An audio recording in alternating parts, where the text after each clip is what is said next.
Hello दोस्तों, आदाब, नमस्कार, सत श्री अकाल। मैं अफरोज रिजवी। राज संवाद समाचार में आप सबका स्वागत है, खैर मकदम है। पेश हैं देश और दुनिया के हालात पर ख़ास तबसरे। ख़ास तबसरों में कुछ इस तरह हैं कि अभी केंद्र सरकार ने जो पेट्रोल और डीजल पर 3 रुपये की कीमत बढ़ाई है, उससे आवाम में बड़ी बेचैनी और बहुत ही बेदारी महसूस की जा रही है, क्योंकि महंगाई पहले ही से बहुत ज़्यादा थी।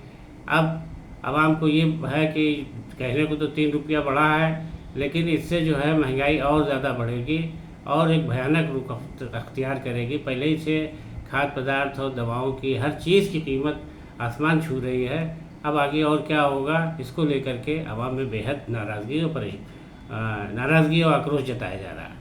कहा जा रहा है कि सरकार को ध्यान देना चाहिए था कि अगर महंगाई बढ़ेगी तो इतने उसकी आमदनी भी बढ़े। आम आदमी की आमदनी वहाँ की जितनी सीमित है और महंगाई रोज़ बढ़ती जा रही है, तो अब इससे जो है लोगों में बेइंतहा परेशानी का सामना करना पड़ रहा है। और लोग कह रहे हैं कि इसको सरकार को महंगाई को कंट्रोल करना चाहिए और तेल की कीमतों को वापस करना चाहिए। हालांकि कहा जा रहा है कि तेल कंपनियों को घाटे से बचाने के लिए ये कदम उठाया गया है। बहरहाल सरकार है, अभी 5 राज्यों के इलेक्शन हो रहा था तो ये कीमत नहीं बढ़ाई जा रही थी, खामोश थी।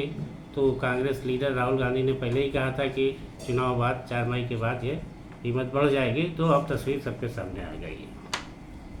अब हालत ये होगी कि ट्रांसपोर्ट का खर्च बता करके छोटी से छोटी दवा और छोटी सी चीज़ को लेकर बड़ी चीज़ों के दाम इतने ज़्यादा बढ़ जाएंगे कि लोगों का रीच मुश्किल हो जाएगी, उस पहुँच खरीदारी मुश्किल हो जाएगी लोगों के लिए। खैर, सरकार को अब इस पर सोचना होगा।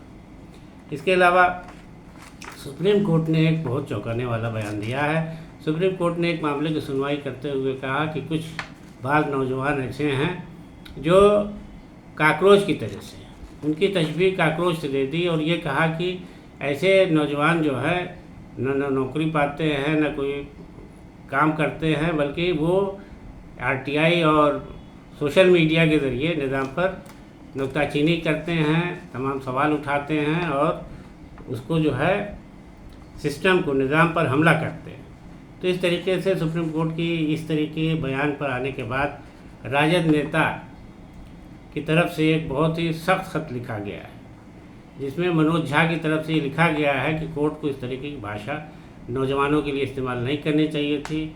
कोर्ट को चाहिए कि वो उनको सम्मानपूर्वक दर्जा दे, इसके बजाय कि वो खुराफात करते हैं, काकरोच का दर्जा दिया, का नाम उससे मिसाल दे दी, ये गलत है। उन्होंने कहा कोर्ट को यह हक नहीं हासिल है कि वो किसी भी नौजवान के लिए ऐसी बात करे। बहरहाल अब इस पर सियासत गर्म हो गई है। अब सुप्रीम कोर्ट इस पर क्या बयान बदलता है या क्या सफाई देता है, ये तो बात की बात है, लेकिन बहरहाल लोगों में इसे लेकर के बहुत ही हैरत जताई जा रही है। कोर्ट ने नौजवानों को की मिसाल कैसे काकरोच से दे दी है। बहरहाल इसके अलावा अमेरिकी सदर डोनाल्ड ट्रंप अभी चीन के दौरे से लौट आए हैं और काफ़ी खुश नज़र आ रहे हैं कि हालांकि जब वो वहाँ पहुँचे थे तो उनका इस्तकबाल कुछ इस तरह से किया गया था कि वाइस प्रेसिडेंट आए थे वहाँ पर, उपराष्ट्रपति उनको रिसीव करने के लिए, राष्ट्रपति नहीं आए थे। शी जिनपिंग वहाँ पर नहीं पहुँचे थे, लेकिन बहरहाल उसको लेके काफ़ी मीडिया में चर्चाएं रही। लेकिन अब वहाँ से लौटे हैं डोनाल्ड ट्रंप, तो ये कह रहे हैं कि अमेरिका ईरान के बीच जो जंग का माहौल बना हुआ है उसको ख़त्म करने के लिए दोनों देशों के बीच, यानी अमेरिका और चीन के बीच काफ़ी अच्छे मुज़ाकरात हुए हैं और उन्होंने संकेत दिया है कि दिशा में काफ़ी आगे बढ़े हैं। और उन्होंने चीन के साथ और भी बहुत सारे मुद्दों पर बात करने की बात कही